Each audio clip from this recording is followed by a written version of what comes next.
Fans doyan ngemil? Kita punya kudapan menarik dari Palembang. Namanya kue Makjola. Namanya lucu amat sih.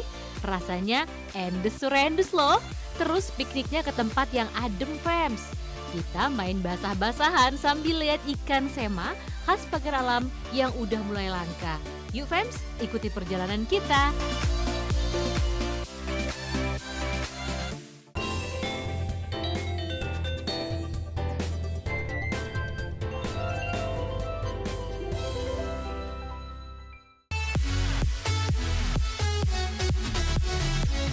Kalau urusan olahan ikan, Sumatera Selatan memang jagonya nih. Maklum, bumi Sriwijaya terbelah oleh sungai besar.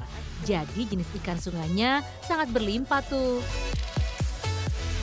Nah, hidangan yang paling terkenal adalah pindang ikan. Jenisnya juga beragam loh, Fems. Bisa dibedakan dari kuahnya tuh. Tapi kalau bosen dengan pindang, gak ada salahnya. Cobain hidangan ikan tawar lainnya, Fems. Namanya masak guas alias bumbu. Dulu masak guas menggunakan ikan sema khas dari pagar alam. Tapi keberadaan ikan sema sudah makin jarang. Kalaupun ada, harganya lumayan mahal.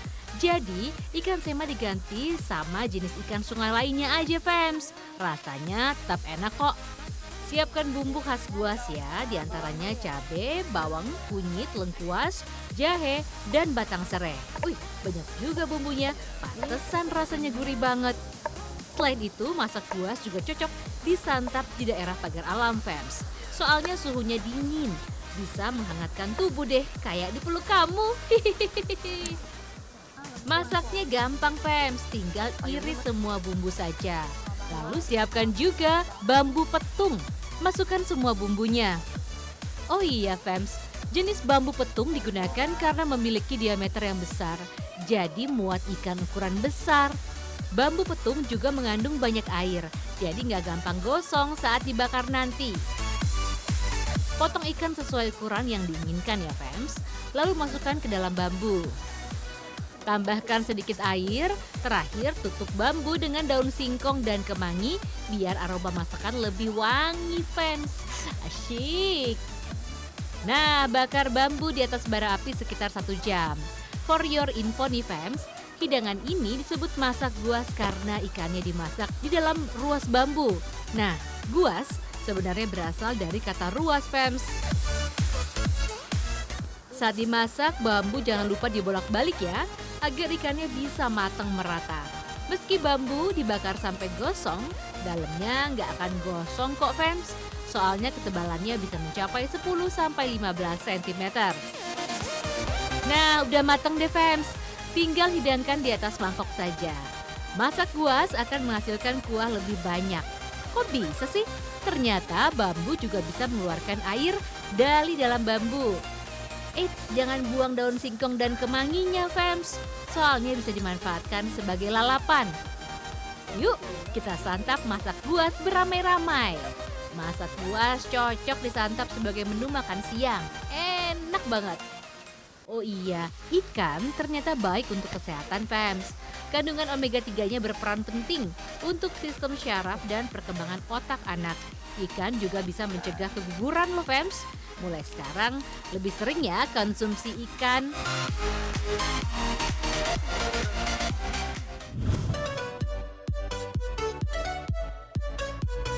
Masih belum kenyang? Kita makan lagi ya, fans. Kudapan dari bumbu basemah, namanya kue Makjola. Fans, kue Makjola adalah perpaduan dari 3 jenis kue dari bumi basemah, yakni maksuba, kojo, dan lapis. Makjola adalah kue hasil kreasi ibu-ibu daerah Cinde saat ikut lomba kue tingkat nasional loh, jempol deh. Kue Makjola ini jadi ikon baru oleh-oleh khas Palembang, fans. Banyak diincar sebagai hidangan buka puasa. Mantap! Sekilas Makjola mirip dengan kue 8 jam, fans. Tapi bentuknya akan berlapis-lapis gitu deh. Di atasnya ada tambahan manisan buah plum, fans. Duh, bikin ngiler nih. Sekarang kita buat adonan kue Makjola.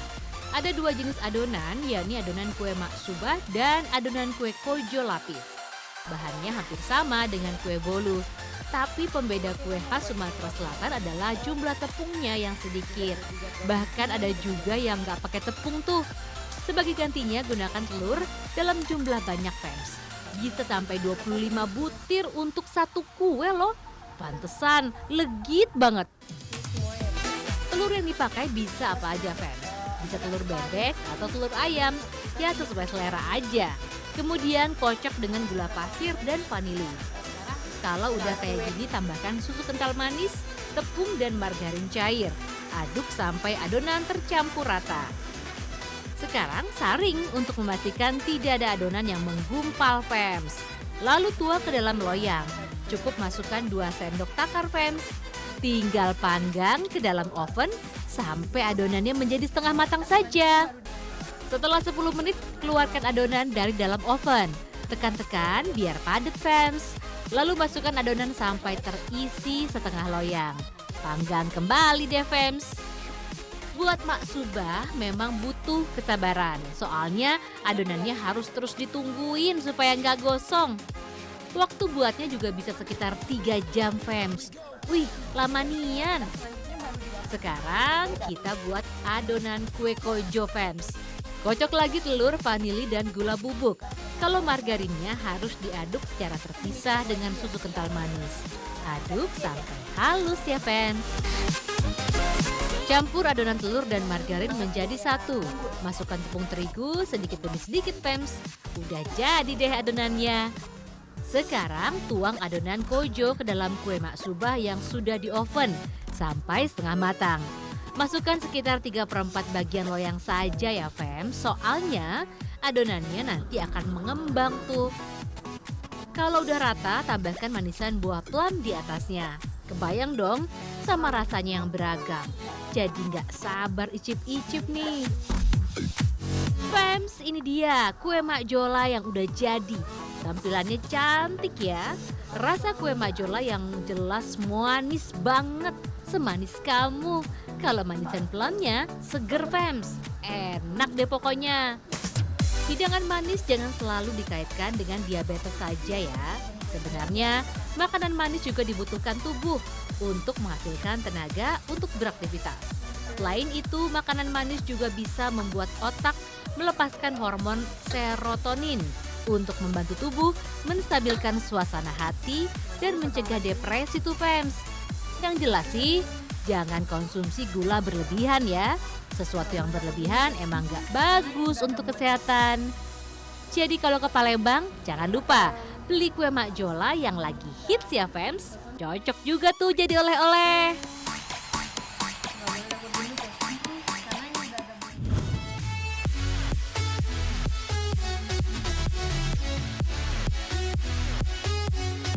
Masih soal kue khas dari bumi, Basema fans. Kalian pasti udah tahu dengan kue 8 jam dong. Widih, udah banyak yang tahu nih. Ya iyalah, legendaris banget sih. Oh ya fans, kue 8 jam dulu hanya dinikmati oleh kalangan bangsawan saja. Tapi kalau sekarang sih, kue 8 jam bisa disantap oleh semua kalangan. Biasanya 8 jam hanya muncul pada hari besar seperti hari raya atau acara adat. Tapi kenapa dinamakan 8 jam ya fams? Ternyata karena proses kukusnya memakan waktu selama 8 jam. Gak percaya? Kita lihat aja deh cara bikinnya.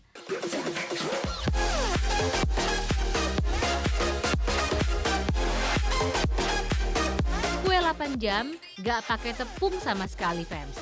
Hanya telur bebek, susu kental manis, gula pasir, vanili, dan mentega. Bikinnya juga hampir sama kayak kue maksubah. Telur bebek cukup diaduk secara manual. Soalnya kue 8 jam gak boleh terlalu mengembang. Lalu tambahkan susu kental manis dan mentega. Aduk sampai rata, lalu tuang ke loyang sampai penuh. Jangan takut adonnya luber ya fams. Kue 8 jam gak akan ngembang kok. Nah, kue 8 jam tinggal dikukus sampai 8 jam agar teksturnya kenyal dan gak gampang hancur.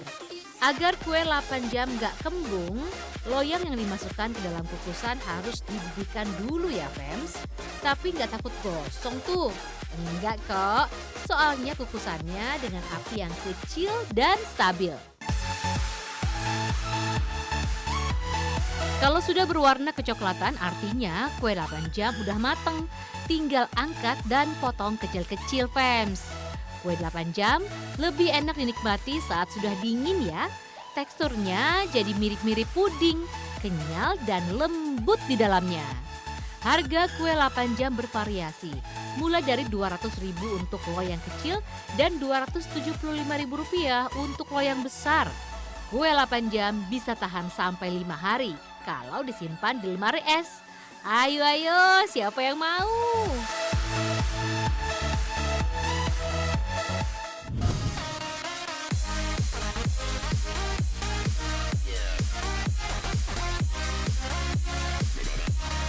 Fans, udah punya rencana liburan akhir pekan? Di Pagar Alam ada tempat wisata yang recommended banget nih. Tempatnya lagi hits untuk tempat selfie. Pokoknya instagenik banget deh. Ini dia fans, Green Paradise. Lokasinya ada di Desa Sukarame, Kecamatan Dempo Utara. Suasananya sejuk banget loh fans. Cocok untuk menghilangkan penat dari aktivitas sehari-hari. Just for your info fans, Kota Pagar Alam terletak di dataran tinggi. Alamnya masih alami banget. Masyarakatnya juga terkenal ramah. Bikin ngangenin gitu deh kalau pernah ke sana.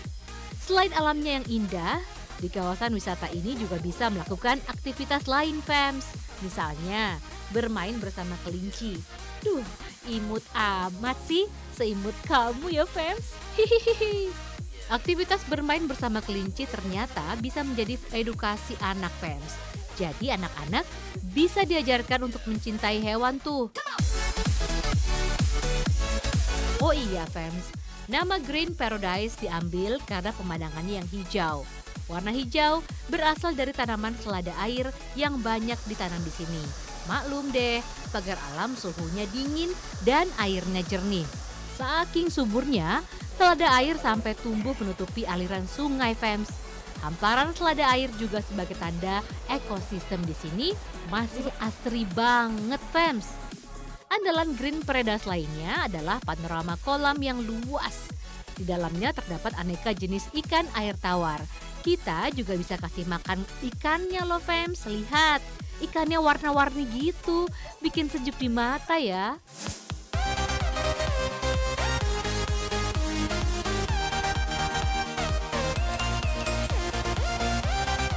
Berdasarkan penelitian di Plymouth University di Inggris, melihat ikan berenang seperti ini ternyata bisa mengembalikan mood dan meningkatkan konsentrasi. Jadi puas-puasin tuh kasih makan ikannya. Air kolam ikan ini berasal dari sumber mata air yang ada di sudut kolamnya fans. Katanya sih sumber mata air ini nggak pernah kering loh. Mata air di sini juga pernah diuji dan hasilnya memiliki kadar pH 8+. Artinya bagus dong untuk kulit wajah. Kita cuci muka dulu deh biar makin kinclong. Meski terlihat jernih, mata air ini nggak boleh langsung dikonsumsi. Ada baiknya air dimasak terlebih dahulu sebelum diminum ya fans.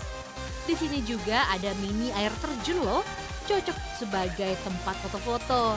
Tapi kalau mau mandi juga boleh kok, seger banget pokoknya deh. Fans, salah satu jenis ikan yang hidup di kolam ini adalah ikan sema. Ikan sema menjadi ikon Kota Pagar Alam. Nah, adanya ikan basema membuat Pagar Alam dijuluki sebagai Kota Basema. Sayangnya, ikan sema sudah sangat langka di habitat aslinya. Di aliran Sungai Lematang, ulah tangan manusia yang tak bertanggung jawab sempat mencari ikan sema dengan racun potasium dan strum. Jadi musnah deh tuh ikannya sampai keanakan ikan sema. Oh iya fans, ikan sema memang hidup di aliran sungai yang deras dan dalam, terutama wilayah pegunungan seperti di Kerinci dan Pagar Alam. Untuk menjaga kelestariannya, ikan sema kini mulai dibudidayakan kembali fans.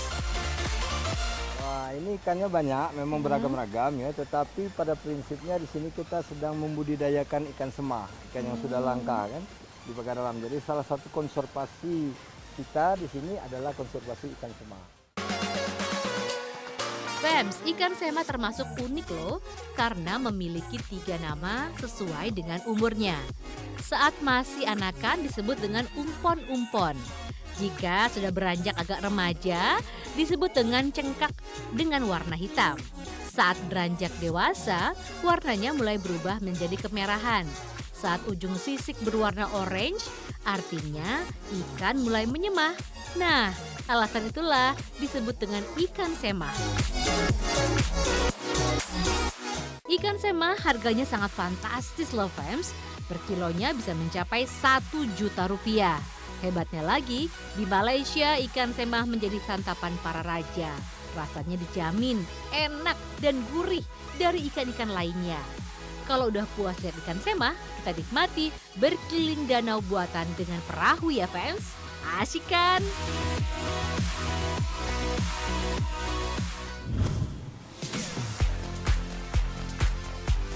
Duh, yang ini cantik banget sih fans. Jangan kemana-mana deh, tunggu informasinya sesaat lagi.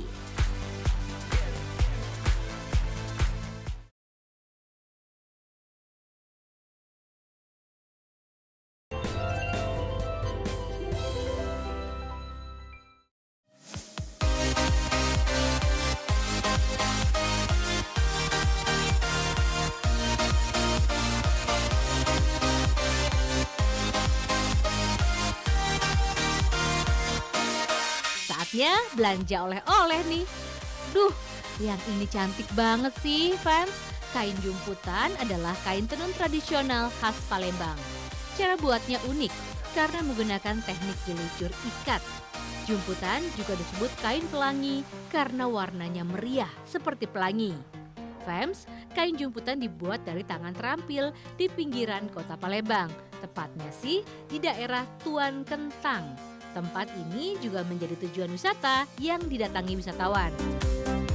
Kenal sejak tahun 1970-an di mana di tempat inilah bermukim para pengrajin kain jumputan dan juga kain tenun yang lain seperti kain blongsong dan kain tajung. Saat ini di Gria Kain Tuan Kentang ini tidak hanya memproduksi kain saja, tetapi kita desain menjadi salah satu destinasi wisata baru di Kota Palembang ini, baik untuk wisata edukasi maupun untuk wisata belanja. For your info nih fams, jumputan atau kain pelangi adalah teknik kerajinan yang diciptakan dengan teknik tie-dye and dye. Tapi teknik ini tidak terlalu populer fams, justru lebih dikenal dengan teknik jumputan atau tenun ikat.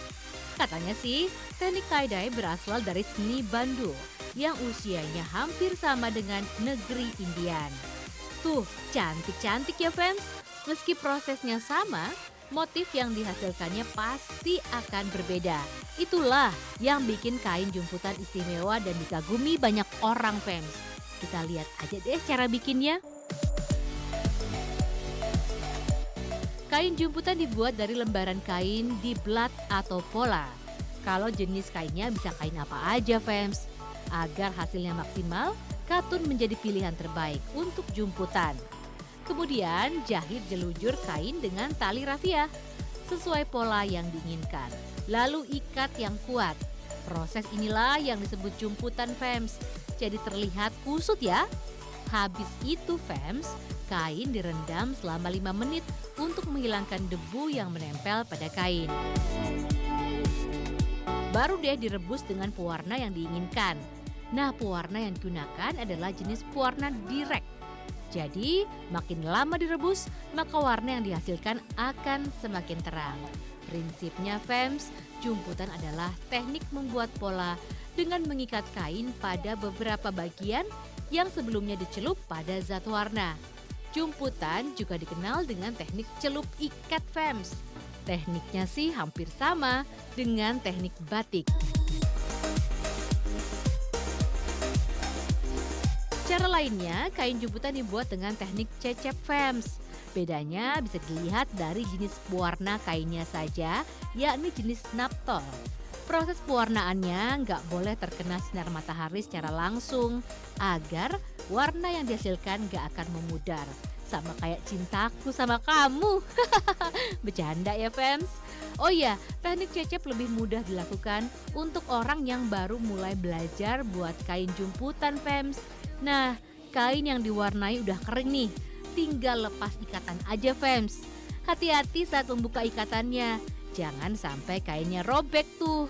Kelihatan deh motif jemputannya sekarang. Fams, motif kain jemputan Palembang banyak banget.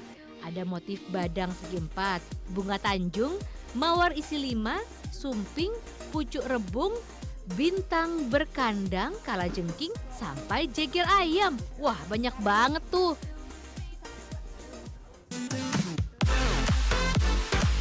Sebelum dijemur, kain jemputan harus direndam untuk melenturkan warnanya agar corak pelangi terlihat dengan jelas. Oke, sekarang tinggal jemur sampai kering. Kain jemputan bisa digunakan untuk selendang, kerudung, sampai busana wanita. Cantik ya, secantik kamu fans. Harga kain jemputan cukup terjangkau kok, mulai dari puluhan ribu sampai ratusan ribu rupiah. Kalau sudah jadi baju, harganya beda fans. Pokoknya semuanya oke-oke deh. Ahai!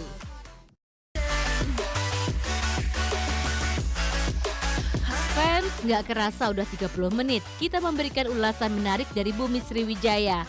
Nantikan Ragam Indonesia esok pagi ya fans, tentunya dari penjuru Nusantara lainnya. Cintai Indonesia dengan segala keragamannya. Cintai Ragam Indonesia. Sampai jumpa.